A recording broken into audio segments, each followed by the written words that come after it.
Okay, so this is our 17th lecture on Introduction to Quantum Mechanics in Urdu, and today we are going to discuss one-dimensional potential step problem. So let's start. आज का problem जो है वो potential step problem है कि जिसका question जो है, जिसका प्रॉब्लम जो है वो गिवन है, मेंशन है स्क्रीन पे, जो कि ये कहता है a beam of particle coming from x equals minus infinity meets a potential barrier described by v of x is equal to v is equal to positive constant.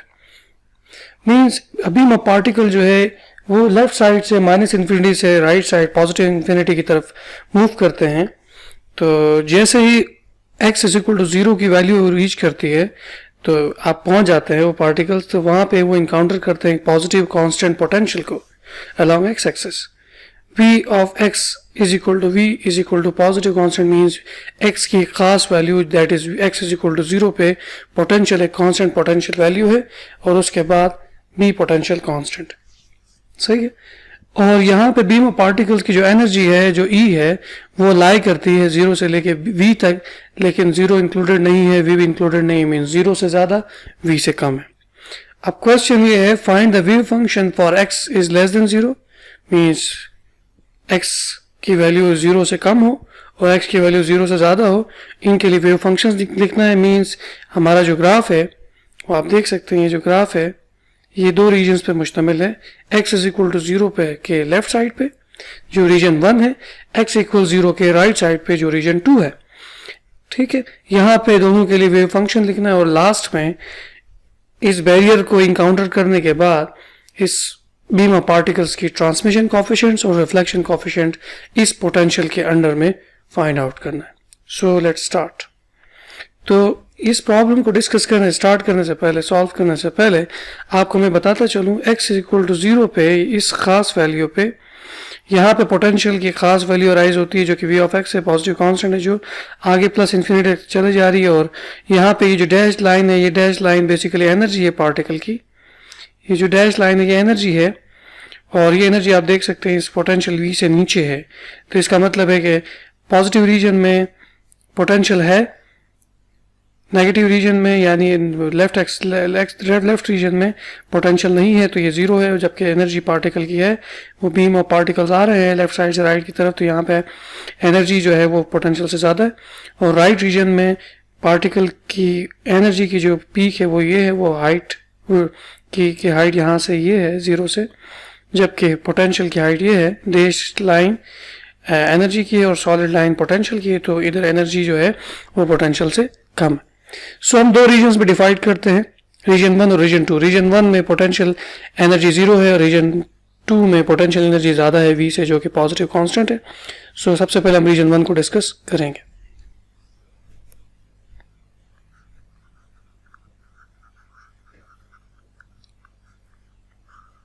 Reason 1 में potential 0 है.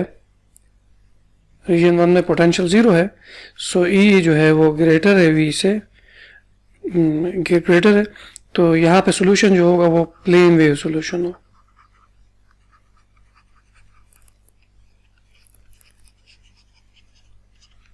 Plane wave solution होगा. और जब ये solution plane wave होगा तो साई जो है वो दो तरह के होंगे. ए एक्सपोनेंशियल आयोटा के एक्स, ये बेसिकली फ्री पार्टिकल सोल्यूशन है श्रोडिंगर इक्वेशन का. b into exponential minus iota के एक्स. सही. यहाँ पे ये पॉजिटिव के एक्स आपको ये बता रहा है कि वेव फंक्शन का वो पार्ट जो लेफ्ट एक्स एक्सिस से राइट एक्स एक्सिस की तरफ जा रहा है, तो ये इंसिडेंट है. और दूसरा वाला ये पार्ट है जो राइट एक्सिस से पोटेंशियल को इनकाउंटर करते वक्त टकरा के दोबारा रिफ्लेक्ट करेगा, क्योंकि पार्टिकल की एनर्जी इतनी नहीं है कि वो उसको टनल कर सके. ठीक है. सो ये वाला हिस्सा रीजन 1 का सॉल्यूशन है.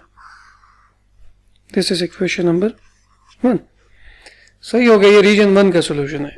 बिल्कुल इसी तरह हम रीजन 2 के लिए निकालते हैं.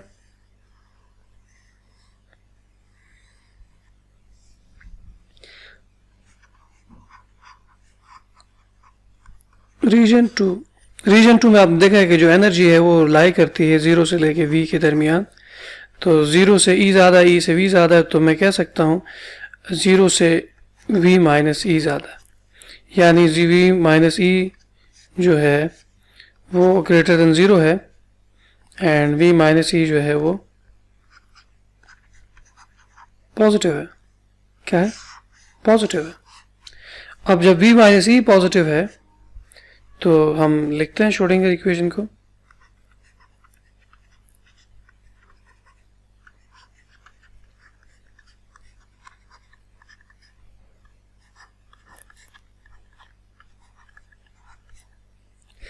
याद रखें ये psi1 है, ठीक है, फर्स्ट रीजन के लिए, और ये psi2 होगा,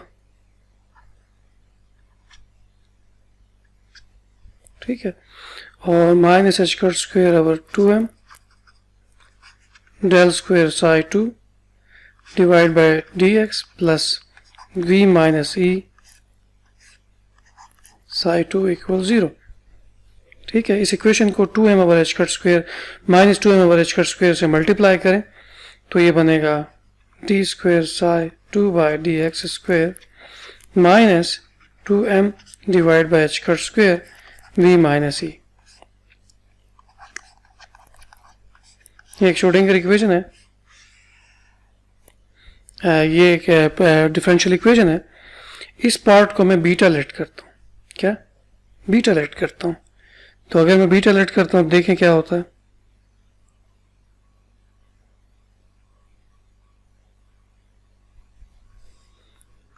D square psi2 by d x square minus 2m divide by h cut square times v minus e psi2 is equal to 0। इस पार्ट को मैं बीटा स्क्वेयर लेट करता हूँ लेट से, ताकि इसके रूट्स निकले और हम इसका सोल्यूशन निकाल सकें। सो इसकी जो ऑक्सिलरी इक्वेशन है, ऑक्सिलरी इक्वेशन या कैरेक्टरिस्टिक इक्वेशन जो है वो बनेगी d square is equal to beta square. So d is equal to plus minus beta. So roots plus beta and minus beta है। और अगर ऐसा है तो अब इसका सोल्यूशन क्या होगा।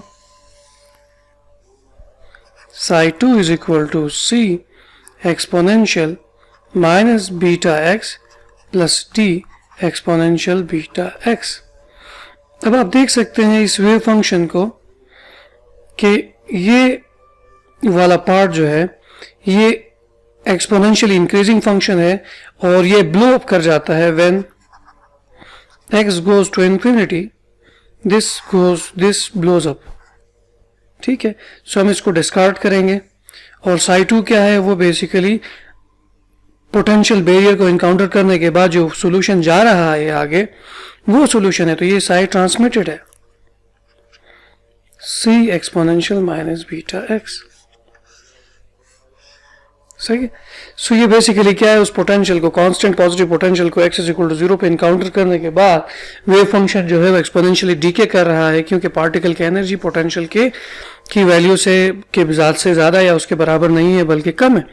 तो अब अगर इन दोनों wave functions psi1 psi2 psi3 तीनों को अगर हम प्लॉट करते हैं तो आप देखें किस तरह की सिचुएशन अराइज होती है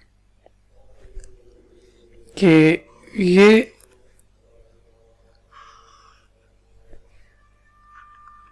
ये एनर्जी है, ठीक है, ये पोटेंशियल बैरियर है, ये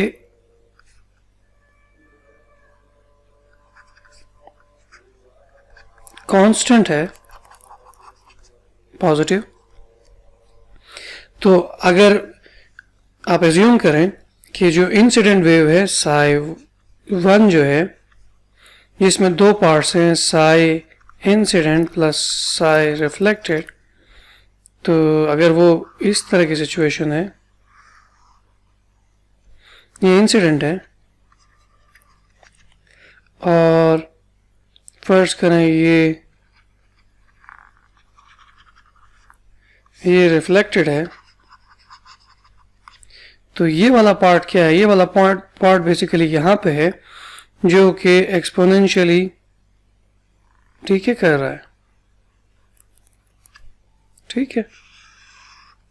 सो this is basically psi transmitted, जो कि e to the power c to the power minus beta x के बराबर, जबकि इंसिडेंट वाला a एक्सपोनेंशियल आयोटा के x के बराबर है और रिफ्लेक्शन वाला b एक्सपोनेंशियल माइनस आयोटा के x है।